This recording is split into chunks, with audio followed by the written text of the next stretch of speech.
패스트푸드, 가공식품이 당연히 성조숙증의 최악이라는 걸 누구나 아실 거예요. 그치만 건강한 줄 알고 있었던 식품들의 반전이 있는데요. 성조숙증에 나쁜 음식이 무엇이 있을까요? 성조숙증 유발에 영향을 주는 나쁜 음식, 첫 번째는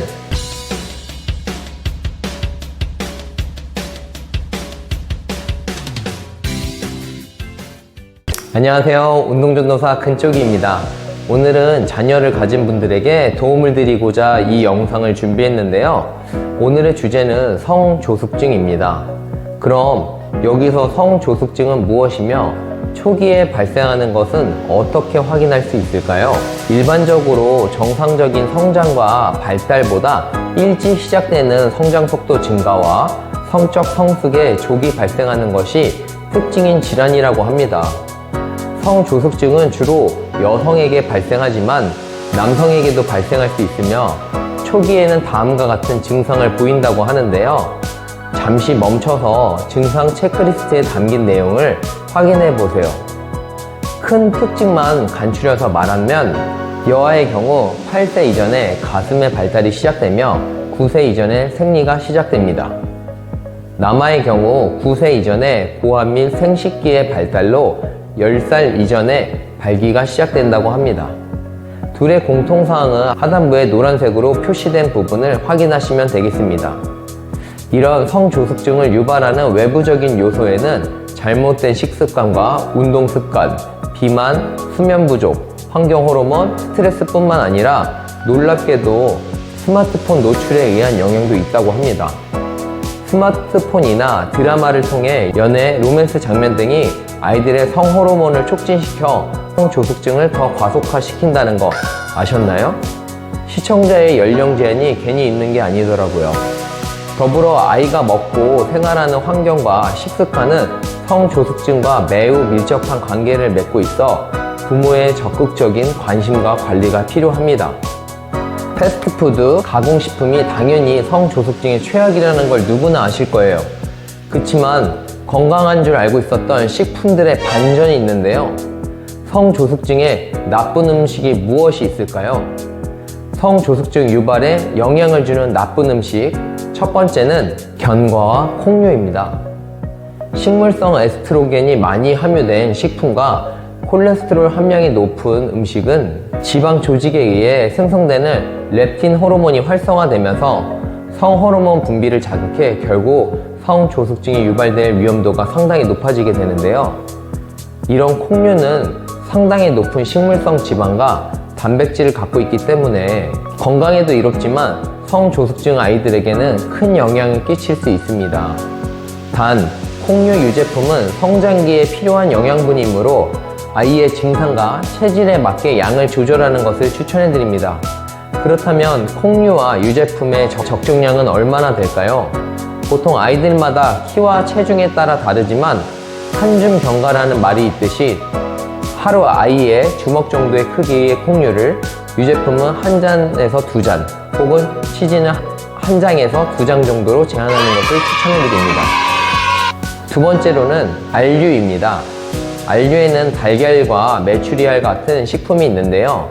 높은 콜레스테롤로 인해 문제가 될 수 있습니다. 이 높은 콜레스테롤을 줄이고 섭취하기 위해서는 콜레스테롤을 많은 노른자의 섭취를 제한하는 것이 좋겠습니다.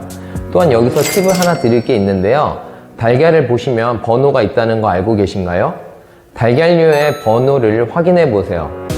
번호에는 이력과 생산이 어디서 됐는지를 알 수 있는데요. 맨 마지막에 사육 환경 번호가 적혀 있습니다. 연구 결과 2번까지는 영양 성분이 상당히 좋은 것으로 나왔지만 3번에서 4번에는 우리가 알고 있던 달걀의 영양 성분보다 현저히 떨어지는 영양분이 나왔다고 하는데요. 싸다고 좋은 달걀이 아닌 것을 확인하시어 우리 아이들에게만큼은 비싸더라도 좋은 것을 선별하여 주시는 것을 추천해 드립니다. 마지막 세 번째로는 유전자 변형 생물류입니다.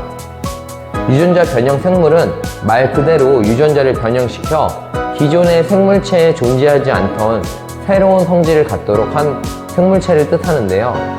해충 등의 외부 영향에 강해 재배가 용이하고 식품 문제를 해결해주는 큰 기여를 했지만 변형을 통해 오는 기존 유전자 파괴, 불안정한 상태로 인해 여러 문제점들이 보이기도 합니다. 무조건 나쁘다고 볼 수는 없지만 각종 학회나 연구 결과에 의해서 돌연 변이를 시키는 기술을 통해 만든 변형식품이기에 잠재적 위험성을 갖고 있다고 합니다. 대표적인 채소는 옥수수가 있는데요. 최근 샤인머스켓이 아이들의 키를 작게 한다 라는 뉴스로 이슈가 됐지만 성장에는 관계가 없다고 나왔다고 합니다. 하지만 이런 논란이 끊이지 않는다는 것은 적정량과 제한이 필요하다는 거겠지요. 육류에서도 많지만 한 가지 팁을 드린다면 동물 복지라고 써있는 제품 등은 방목을 통해 스트레스를 덜 받고 자란 육류이므로 더 좋은 영양분과 위험 요소를 줄일 수 있습니다. 유전자 변형 생물류가 무조건 나쁘다고 볼 수는 없습니다. 상당히 좋은 영양분을 전달해주고 풍미도 좋기에 장점도 많은데요.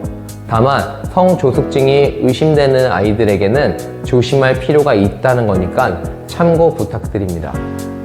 그럼 이에 반해 성조숙증에 좋은 음식 챙겨 먹기는 크게 3가지로 나뉘어 봤는데요. 첫 번째, 신선한 채소 챙겨 먹기. 두 번째, 육류 섭취 시 지방을 제외한 살코기 위주로 먹기.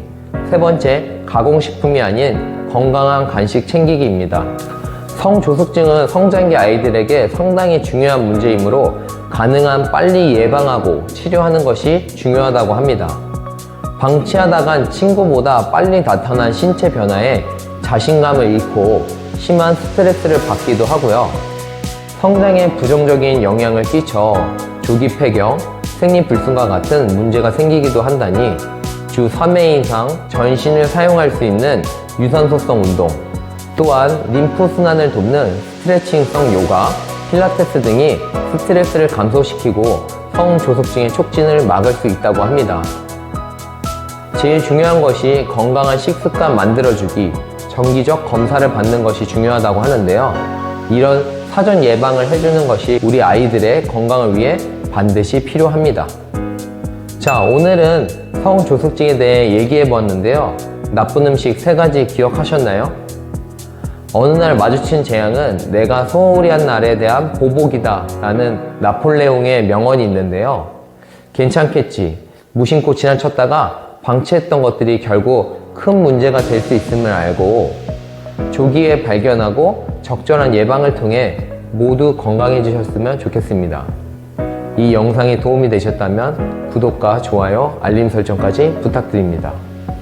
오늘도 여러분의 건강을 생각하는 운동정도사 근쪽이었습니다.